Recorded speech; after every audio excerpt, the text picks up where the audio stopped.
स्वागत है आपका लर्नर्स अम्ब्रेला में। दोस्तों, आज हम शुरू करने जा रहे हैं वेक्टर्स। तो वेक्टर्स जैसा कि आप जानते होंगे सबसे बेसिक टॉपिक होता है फिजिक्स का।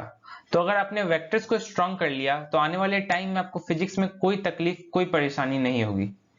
तो ये है हमारा पहला लेक्चर वेक्टर्स का। मेरा नाम है अभिषेक माहेश्वरी और आइए शुरुआत करते हैं इस वीडियो की। दोस्तों, सबसे पहले हम ये देखेंगे कि आखिर फिजिकल क्वांटिटीज क्या होती है। Those quantities that can be measured और कैलकुलेटेड, यानी कि ऐसी क्वांटिटीज जिनको नापा या फिर कैलकुलेट किया जा सकता है न्यूमेरिकली। तो आइए सबसे पहले हम इनके एग्जांपल्स देखते हैं। हमारा सबसे पहला एग्जांपल हो सकता है, लेट अस से हमारे पास एक ब्लॉक है जिसका मास है 5 kg। तो हम मास को न्यूमेरिकली कैलकुलेट या फिर मेजर कर पा रहे हैं, तो ये एक फिजिकल क्वांटिटी हुई। उसी प्रकार से अगर हमारे पास कोई कंटेनर होता है जिसमें कि वाटर फिल्ड अप है और इसका टेम्परेचर अगर 100 डिग्री सेल्सियस है, तो हम टेम्परेचर को भी मेजर कर पा रहे हैं किसी थर्मोमीटर की मदद से या फिर कोई और इंस्ट्रूमेंट की मदद से। तो ये टेम्परेचर भी एक फिजिकल क्वांटिटी हुई। वहीं अगर हम मान लेते हैं हमारे पास एक ब्लॉक है और इस पे आपने एक फोर्स लगाया 100 न्यूटन का, तो इस 100 न्यूटन के फोर्स को भी हम किसी इंस्ट्रूमेंट की मदद से कैलकुलेट कर सकते हैं या मेजर कर सकते हैं। तो फोर्स भी एक फिजिकल क्वांटिटी हुई। उसी प्रकार से अगर हमारे पास दो पॉइंट्स हैं ए और बी और इन दोनों के बीच का डिस्टेंस अगर 50 सेंटीमीटर है, तो ये डिस्टेंस भी हम मेजर कर पा रहे हैं। मान लेते हैं हम एक रूलर से मेजर कर रहे हैं, तो ये डिस्टेंस भी एक फिजिकल क्वांटिटी ही हुई।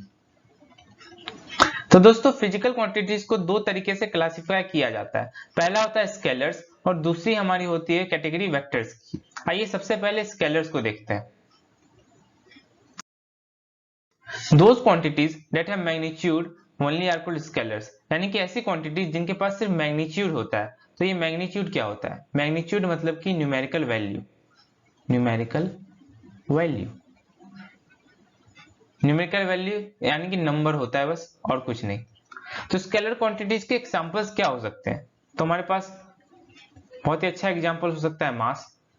अगर हम मास को 5 kg लिख देते हैं तो हमें 5 के अलावा यहाँ पर और कुछ लिखने की जरूरत नहीं है यूनिट के साथ। तो यानी कि इस मास को हम सिर्फ एक नंबर की मदद से रिप्रेजेंट कर सकते हैं। तो मास एक स्केलर क्वांटिटी हुई। वहीं अगर हम बात करते हैं टेम्परेचर की, तो टेम्परेचर हम लिख सकते हैं 100 डिग्री सेल्सियस। यहाँ पे हम सिर्फ 100 डिग्री सेल्सियस की मदद से इस टेम्परेचर को रिप्रेजेंट कर सकते हैं। हमें कोई डायरेक्शन या फिर और कुछ बताने की कोई जरूरत नहीं है। तो टेम्परेचर भी एक स्केलर क्वांटिटी ही हुई। उसी प्रकार से अगर हम कहते हैं हमारे पास टाइम है 20 सेकेंड्स या 10 सेकेंड्स कह सकते हैं, 10 सेकेंड्स, तो टाइम भी 10 सेकेंड्स एक स्केलर क्वांटिटी हुई, क्योंकि यहाँ पे हमें सिर्फ 10 बताने की जरूरत है और सेकेंड्स बताने की जरूरत है और हम समझ जाएंगे कि ये टाइम है। और इसी तरह से हमारे पास कुछ और एग्जांपल्स हो सकते हैं, जैसे कि एनर्जी, जिसमें कि हम 100 जूल लिखते हैं, तो ये हम पूरी तरह से रिप्रेजेंट कर सकते हैं एनर्जी को, या फिर वर्क। तो ऐसे ही बहुत सारे एग्जांपल हो सकते हैं हमारे पास स्केलर क्वांटिटी के। अब आइए देखते हैं वेक्टर क्वांटिटी क्या होती है। Those quantities that have magnitude as well as direction and follow the laws of vector algebra। तो हमने देखा कि स्केलर क्वांटिटीज के पास सिर्फ मैग्नीट्यूड ही होता है, पर वेक्टर क्वांटिटीज के पास एक एक्स्ट्रा चीज होती है जिसको हम डायरेक्शन कहते हैं।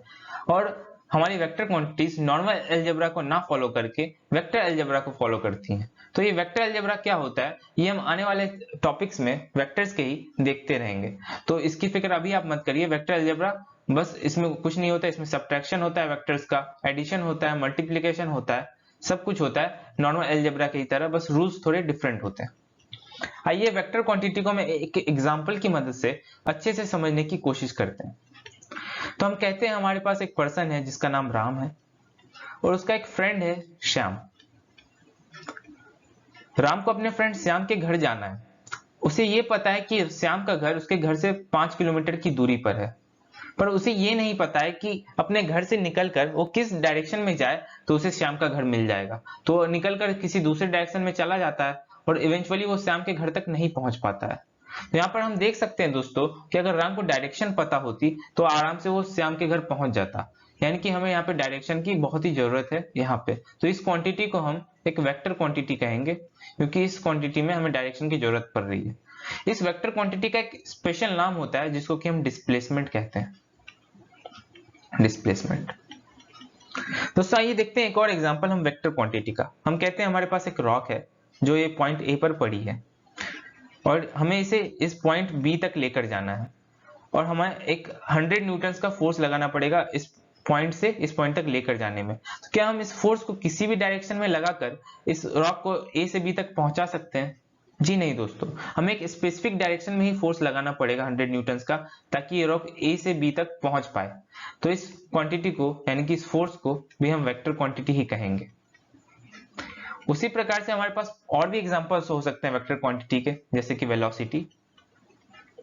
दोस्तों वेलोसिटी और कुछ नहीं होता है, बस स्पीड के अंदर अगर डायरेक्शन आ जाती है तो उसे हम वेलोसिटी कहते हैं। वेलोसिटी का एक और फॉर्मूला होता है डिस्प्लेसमेंट अपॉन टाइम, वो आप काइनेमेटिक्स नाम के टॉपिक में अलग से पढ़ोगे। और भी हमारे पास वेक्टर क्वांटिटीज के एग्जांपल्स हो सकते हैं, जैसे कि मोमेंटम। मोमेंटम होता है मास इनटू वेलोसिटी। और हो सकता है हमारे पास एक्सेलरेशन। तो दोस्तों हमने काफी सारे एग्जांपल्स देखे वेक्टर क्वांटिटीज के और स्केलर क्वांटिटीज के।